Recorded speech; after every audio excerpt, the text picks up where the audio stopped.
എല്ലാവർക്കും നമസ്കാരം. ഇംഗ്ലീഷ് എങ്ങനെ മലയാളത്തിലൂടെ പഠിക്കാമെന്നുള്ള നമ്മുടെ 27ാമത്തെ വീഡിയോയിലേക്ക് എല്ലാവർക്കും സ്വാഗതം. ഇന്ന് നമ്മൾ പ്രസൻറ്റ് കണ്ടിന്യൂസ് ടെൻസിൽ ക്വസ്റ്റ്യൻസ് ആണ് പഠിക്കാൻ പോകുന്നത്. പ്രസൻറ്റ് കണ്ടിന്യൂസ് ടെൻസിൽ ക്വസ്റ്റ്യൻസ് ആണ് പഠിക്കാൻ പോകുന്നത്.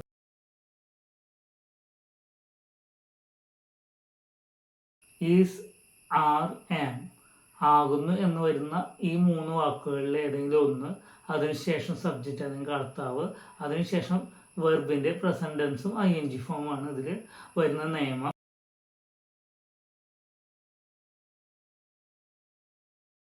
നമുക്ക് ഉദാഹരണത്തിലേക്ക് നേരെ കിടക്കാം. ആർ യു കമ്മിങ്, നീ വരുന്നുണ്ടോ? ആർ യു കമ്മിങ്, നീ വരുന്നുണ്ടോ? ഇതിൽ ആറ് വന്നു, യു ആയതുകൊണ്ട് ബഹുവചനമായിട്ട് കണക്കാക്കുന്നുണ്ട്. ആറ് വന്നു. Are you coming, come plus ING form.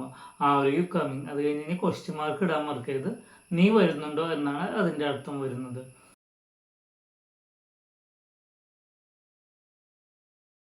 Is she sleeping, is she sleeping, is she sleeping, അവൾ ഉറങ്ങുകയാണോ? അപ്പോൾ അവളായതുകൊണ്ട് ഏകവചനാണ്, ഈസ് വന്നു.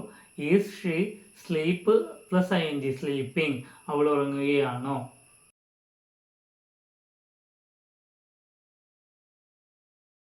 ഈസ് ഇറ്റ് റെയിനിങ്, മഴ പെയ്യുന്നുണ്ടോ?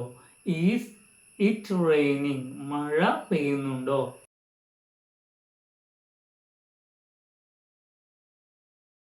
Am I disturbing, am I disturbing, ഞാൻ ശല്യപ്പെടുത്തുന്നുണ്ടോ? ഐ വന്നുകൊണ്ട് ആം ആണ് വെച്ചത്. ആം ഐ ഡിസ്റ്റർബിങ്, ഞാൻ ശല്യപ്പെടുത്തുന്നുണ്ടോ? ഇനിയിപ്പം ഞാൻ നിന്നെ ശല്യപ്പെടുത്തുന്നുണ്ടോ എന്ന് ചോദിക്കുമ്പോൾ എങ്ങനെ വരും?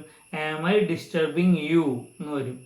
അപ്പോൾ ആം ഐ ഡിസ്റ്റർബിങ് എന്ന് വെച്ച് കഴിഞ്ഞാൽ ഞാൻ ശല്യപ്പെടുത്തുന്നുണ്ടോ?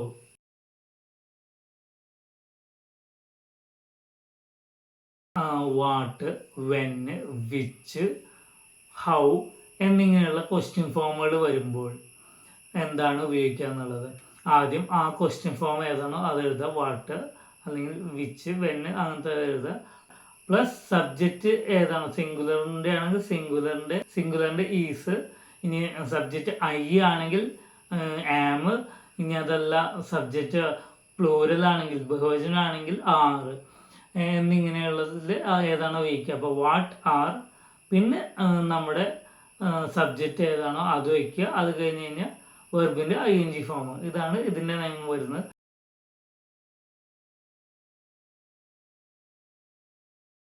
വാട്ട് ആർ യു ഡൂയിങ്, നീ എന്താണ് ചെയ്യുന്നത്? അപ്പോൾ വാട്ട്, പിന്നെ ബഹുവചനം അല്ലെങ്കിൽ യു ആയതുകൊണ്ട് ആറ് വെച്ചു. വാട്ട് ആർ യു ഡൂയിങ്, നീ എന്താണ് ചെയ്യുന്നത്?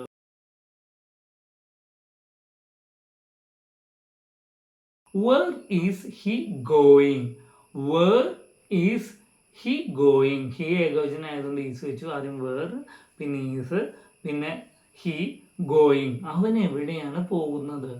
അവൻ എവിടെയാണ് പോകുന്നത്? Where is he going.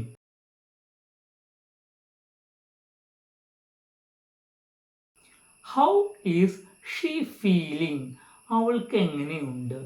How is she feeling, അവൾക്ക് എങ്ങനെ അനുഭവപ്പെടുന്നു എന്നതിന് പകരം ശരിക്കും എങ്ങനെയുണ്ടെന്നാണ് മലയാളത്തിൽ ചോദിക്കുക.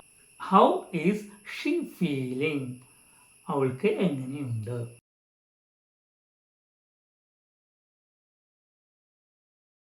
ഹൂ ഈസ് കോളിംഗ് യു, നിന്നെ ആരാണ് വിളിക്കുന്നത്? ഹൂ ഈസ് കോളിംഗ് യു, നിന്നെ ആരാണ് വിളിക്കുന്നത്? അപ്പോൾ ചിന്തിക്കാം, ഇതിൽ യു വന്നു. യു വന്നപ്പോൾ എന്തുകൊണ്ടാണ് ആറ് വയ്ക്കാഞ്ഞേ? പക്ഷെ അവിടെ നിന്നെ വിളിക്കുന്ന ആൾക്കാണ് പ്രാധാന്യം, അതുകൊണ്ടാണ്. അതൊരാളായിരിക്കും, ഹി ആവും, ഷീ ആവും. ഹൂ ഈസ് കോളിംഗ് യു, അല്ലെങ്കിൽ എന്താ പറയുക, നീ ആരെയാണ് വിളിക്കണതെന്ന് ആണെങ്കിൽ ആറാണ് വരിക. ഓക്കെ, മനസ്സിലായല്ലോ. അപ്പോൾ ആരാണ് നിന്നെ വിളിക്കുന്നത്, അതുകൊണ്ടാണ് ഇവിടെ സബ്ജക്റ്റ് ശരിക്കും നിന്നെ വിളിക്കുന്ന ആളാണ്. അപ്പോൾ who is calling U.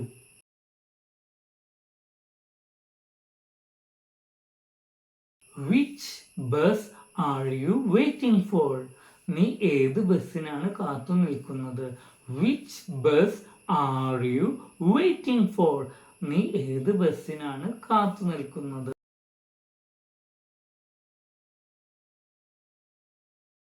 Present continuous ടെൻസിൽ questions ചെയ്യാൻ പഠിച്ചു.